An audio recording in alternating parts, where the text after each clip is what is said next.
The Torah tells us in this week's Parashat that Noach was a ish tzaddik tamim haya b'dorotav, that he was the righteous tzaddik, and that he was pure, in essence, a perfect tzaddik. And in comparison to that generation, that was a really impressive thing, because to be able to be who he was in that immoral generation was unbelievable. Now, what's very interesting is that this so-called tzaddik, Noach, perfect, pure, the second he leaves the ark, the second he leaves the teva, he slips and he falls. So how is it possible that when he was alive, during the times of the immoral generation before the ark, and during the ark, he was able to survive? He knew what to do and how to handle them.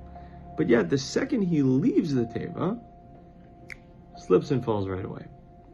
I heard a very nice answer said in the name of the Sfat Emet, and he says as follows. He says, before the flood, Noach knew the generation, so he therefore knew his limits and he knew his boundaries. He knew who he had to be in order to survive. The problem was that when Noach left the teva, he left the ark, he didn't realize that although he was the same person, the world had changed.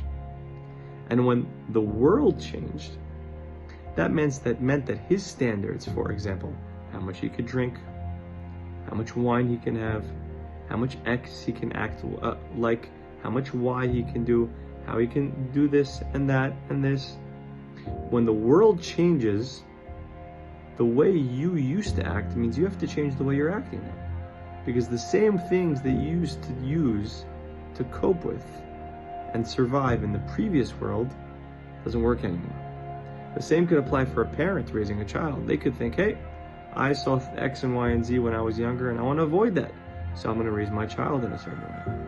But little do you know that your child is not being raised in the same world that you were raised. So too, this applies to many, many, many things. Sometimes we get stuck in we call it fixed versus growth mindsets. There are people who are so fixed in their way of thinking, they don't realize that their surroundings and everything around them is very different. God willing, we'll be able to open our eyes and our ears to realize that sometimes when we're in certain situations, it requires a different way of thinking.